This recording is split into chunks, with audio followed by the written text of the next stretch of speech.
Hello dear teachers, welcome back to our channel.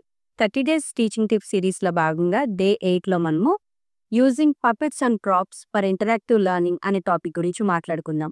ఎప్పుడూ కూడా పిల్లలు వినదానికంటే చూసిన దాన్ని బాగా గుర్తుపెట్టుకుంటారు. ఈ లాజిక్ని మనం గుర్తుంచుకొని పిల్లలకి టీచ్ చేసేటప్పుడు విజువల్ ఎయిడ్స్ని యూజ్ చేయాలి. ఇక్కడ మనం పర్టికులర్గా ప్రాప్స్ అండ్ పపెట్స్ అని మాట్లాడుకుంటున్నాం. ఫర్ ఎగ్జాంపుల్, మ్యాక్సిమం మనకి పిల్లలకి చెప్పే టాపిక్స్ అన్నీ కూడా సింపుల్ టాపిక్సే ఉన్నాయి. సో వీటికి సంబంధించిన పపెట్స్ కానీ చిన్న చిన్న ప్రాపర్టీస్ కానీ గ్యాదర్ చేయడం మనకు చాలా ఈజీ. సో మీరు ఎప్పుడైనా రైమ్స్ చెప్పినా, స్టోరీస్ చెప్పినా, లేదా మీరు ఏదైనా ఒక లెసన్ ఎక్స్ప్లెయిన్ చేసినా మ్యాక్సిమం అందులో ఏదో ఒక ప్రాపర్టీ కానీ ఒక పప్పెట్ లాంటిది కానీ ఉండేది చూసుకోండి. ఈ పప్పెట్స్ మనకి మార్కెట్లోనే అవైలబుల్గా ఉన్నాయి. కావాలంటే మనం ఓన్గా కూడా క్రియేట్ చేసుకోవచ్చు.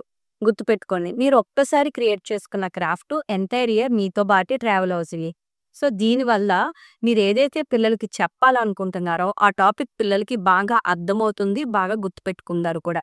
ఎప్పుడైతే మీ లెసన్లో మీరు పపెట్స్ లాంటి థింగ్స్ యూజ్ చేస్తారో పిల్లలు మీ లెసన్ని లవ్ చేయడం స్టార్ట్ చేస్తారు. గుర్తుపెట్టుకోండి, పిల్లలకి బాగా ఇష్టమయ్యేది ఫన్ వే.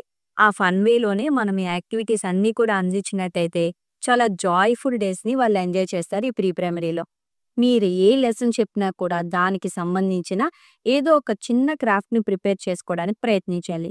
ఫర్ ఎగ్జాంపుల్, మీరు ఒక టెడ్డీ బేరో, పప్పెటో రెడీ చేసుకుంటే, మీరు ఆ పర్టిక్యులర్ సిట్యుయేషన్ వచ్చినప్పుడు ఆ పప్పెట్‌లా మాట్లాడడం గానీ, ఆ పప్పెట్‌ని యూజ్ చేసుకొని పిల్లలకి జనరల్ బిహేవియర్ థింగ్స్ చెప్పడం గానీ, ఫన్ క్వెషన్స్ అడగడం, అడిగించడం లాంటివి గానీ చేయొచ్చు. సో వీటన్నిటిని మీ క్లాస్ రూమ్‌లో ఇంక్లూడ్ చేస్తే నిజంగా మీ క్లాస్‌కొచ్చే పిల్లలందరూ కూడా జాయ్‌ఫుల్ లెర్నింగ్ అంటే ఏంటో చూస్తారు.